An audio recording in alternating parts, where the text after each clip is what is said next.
Sir, राजनीतिक मजबूरियों के चलते पिछले एक साल की अगर बात कर ले तो फील्ड एडमिनिस्ट्रेशन में विधायकों का जो हस्तक्षेप बढ़ा है, हाँ, उससे फील्ड उसका सवाल रह गया।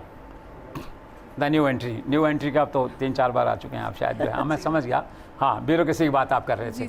हाँ, तो ब्यूरोक्रेसी का ऐसा है, ब्यूरोक्रेसी हर सरकार के सामने एक चुनौती होती है, उसकी डिलीवरी ब्यूरोक्रेसी की।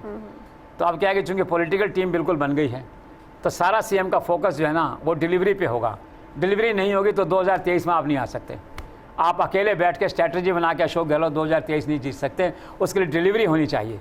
और अनफॉर्चुनेट पार्ट ये कि डिलीवरी के जो सिस्टम है, जो सरकार में दो जो मेन ऑफिसेज होते हैं, वो होता है सीएम और चीफ सेक्रेटरी ऑफिस।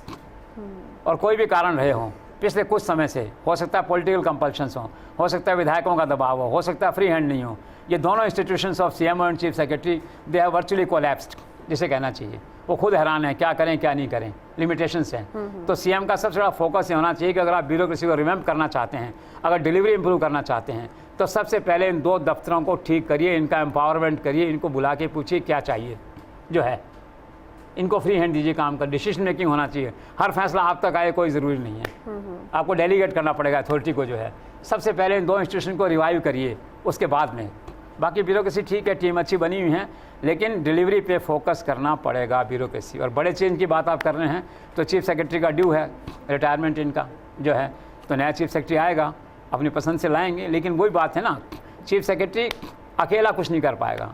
आप चाहे उषा शर्मा को लगाएं, चाहे सुबोध अग्रवाल को लगाएं, आप गोयल को लगाएं, किसी को लगाएं, उससे आपको पूरे कॉम्पैक्ट डिलीवरी ओरिएंटेड सिस्टम को बनाना पड़ेगा। नरेंद्र मोदी ने एक बात अच्छी की है, अब उन्होंने क्या तारीखें तय कर दी हैं हर फाइल के मूवमेंट के लिए, 3 बार से ज़्यादा चौथी टेबल पे फाइल नहीं जाएगी। ये 3 प्रोसेस हैं। तो आप भी ऐसे एडमिनिस्ट्रेटिव रिफॉर्म यहाँ पे करिए, प्रोसीजरल रिफॉर्म्स यहाँ पे करिए कि डिलीवरी का प्रोसेस फास्ट हो। तो आई एग्री विद यू कि now delivery in bureaucracy, delivery by bureaucracy will be one of the top priorities of Ashok Gehlot. बिल्कुल, और इसी से जुड़ा हुआ सवाल, क्योंकि आप ब्यूरोक्रेसी की बात कर रहे हैं, लेकिन अगर पिछले 1 साल में देखा जाए तो फील्ड की हम बात करते हैं तो फील्ड में हस्तक्षेप विधायकों का बढ़ गया, फील्ड एडमिनिस्ट्रेशन में।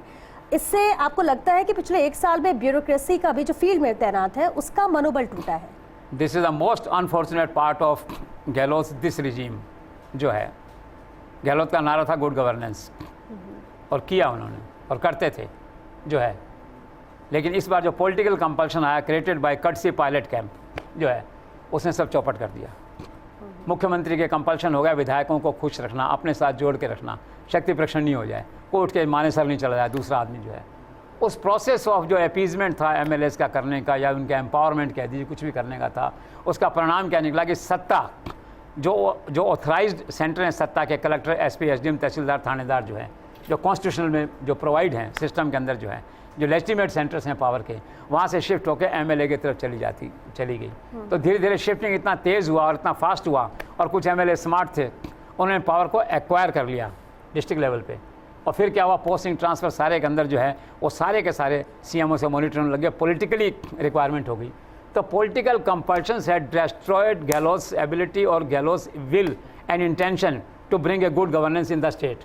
और स्थिति आज भी चल रही है, यहाँ तक कि मिसबिहेव कर रहे हैं पब्लिक रिप्रेजेंटेटिव, एमएलए, कलेक्टर के साथ, एसपी के साथ, कोई किसी कुर्सी बैठ जाता है, कोई कहाँ चला जाता है।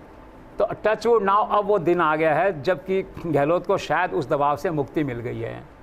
पायलट कैंप नाम की चीज़ अब नहीं है, अब एक मर्ज हो गया है, एक कांग्रेस है बाय एंड लार्ज जो है ये। अब एमएलए का जो बार्गेन है, लेकिन अब क्या करो, अब दूसरा बार्गेन खड़ा हो गया है, सोचते सोचते वो खड़ा हो गया, लोग मंत्री नहीं बने, इतने सारे जो वादा किया गया था, अब उनका प्रेशर क्रिएट हो गया है।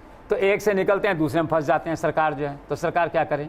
लेकिन सबसे बड़ी जो कॉस्ट है इस सारे पॉलिटिकल कंपल्शन की, क्रिएटेड बाय पायलट ग्रुप या created by pilot factor not group that way जो है, उसकी कीमत ब्यूरोक्रेसी को चुकानी पड़ी है। ब्यूरोक्रेसी डिमोरलाइज्ड है, बोलते कम है क्योंकि सीएम की क्रेडिबिलिटी है, यहाँ सीएम का एक भरोसा है, उनके आंख की शर्म है, कोई बोलता नहीं, खड़े होता नहीं है। जब बिहार यूपी होते तो आंदोलन हो जाता, उनके जो कर्मचारी संघ होते हैं खड़े जाते, सभी क्या हो रहा है, वो यहाँ पे ऐसा कुछ भी नहीं है दैट वे जो है, और अच्छी बात है ये।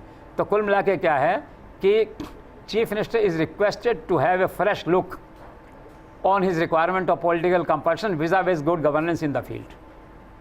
बिल्कुल सर, क्योंकि बेहद अहम और बहुप्रतीक्षित था ये रिशफल, और इसमें जो जो हो सकता था, जिस एंगल के सवाल जहन में हमारे या दर्शकों के उठ सकते थे, उसके जवाब आपने दिए। बहुत हद तक तस्वीर भी साफ हो गई। बहुत शुक्रिया आपका इस समीक्षा के लिए। तो देखिए बहुप्रतीक्षित था, इंतजार बहुत था, 1.5 साल का वक्त यहाँ पर लग गया तय करने में और उसके बाद मंत्रिमंडल यहाँ तैयार हो गया। लेकिन अब ये वक्त ये नहीं है कि कोई विधायक नाराज हो, शब्दों के बाढ़ छोड़े, क्योंकि अगर एक तरफ से एक तीर आएगा तो दूसरी तरफ से 2 आएंगे और इसके बाद फिर उसी स्थिति में पहुंच जाएंगे जो 1.5 साल पहले थे।